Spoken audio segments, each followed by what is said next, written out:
Hi, I'm Don Stegall, and in front of me I have a World Models clip wing cub quarter scale. It has an 88-inch wingspan. It's one of the many cubs that the World Models has and Airborne Models keeps in stock. They have clip wing cubs all the way from a Speed 400 size model up to a third scale that uses a 80 to 110 cc engine.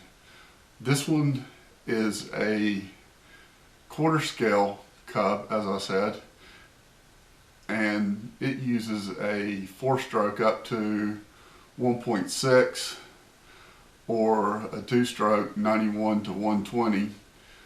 I'm going to use a gas engine in it probably. I'm going to try a Sato 180 and see if it fits, and I'm going to try a DLE 30 and an OS GT 33, but I haven't made that decision yet, so I'm going to have to do a little fitting with the cowl and the firewall and see what exactly will fit under the hood. So this is the plane, and I've got it snapped together, and I'm going to take it apart and show you the components and tell you a few details about those components. The wing is a 2-piece wing that mounts on 2 tubes that go through the top of the fuselage, and I'm going to take the wing panels off so you can see the tubes. I've taken the wing off. As you see, there are 2 tubes that secure the wing, and they slide out of the fuselage. I had to open up the holes just a little bit with a half-round file, but you want the wing tubes snug.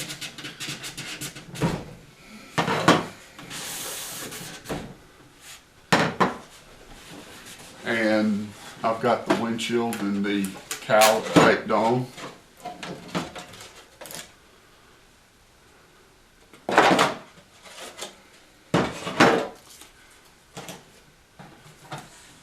Firewall has a opening for a tank, but it doesn't have any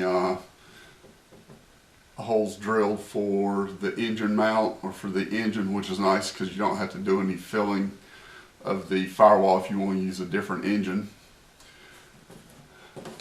The fuselage has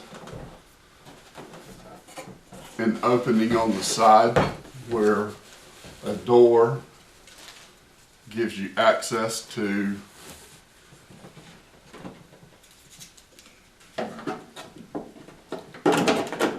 the radio. On the back, the rudder and fin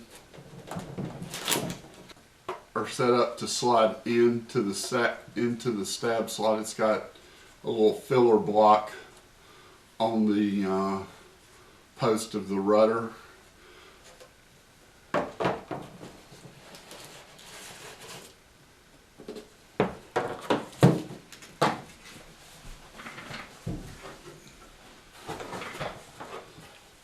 The stabilizer is pre-hinged. I have some tape on it to keep the elevators from drooping, and the covering doesn't cover the area where you glue it in, but it is pre-hinged.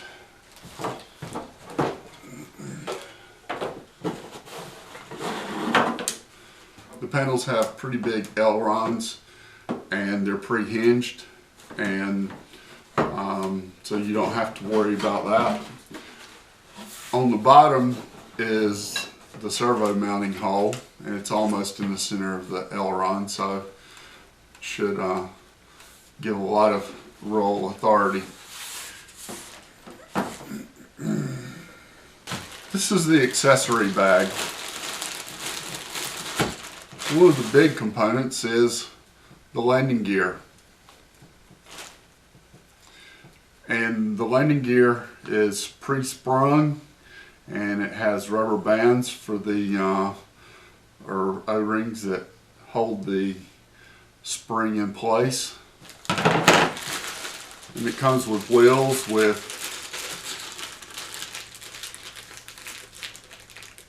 hub covers, and it has the fairings for the landing gear.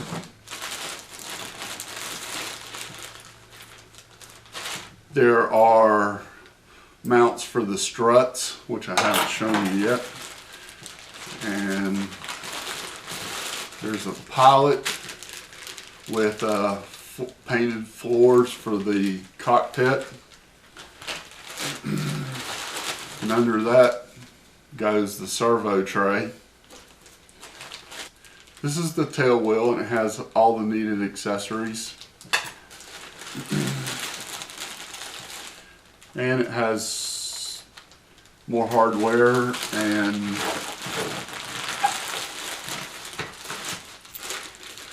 it comes with a beam engine mount. You can use the beam mount, or you can radially mount the engine.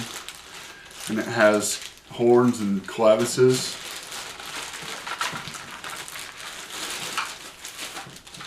It comes with a tank that has a cutout for the tank. I believe this is a 14-ounce or so tank. I've got to check and see. That's it for the accessories. You have everything you need in terms of the airframe. You'll need some additional components for the radio, possibly longer arms for the L-run servos.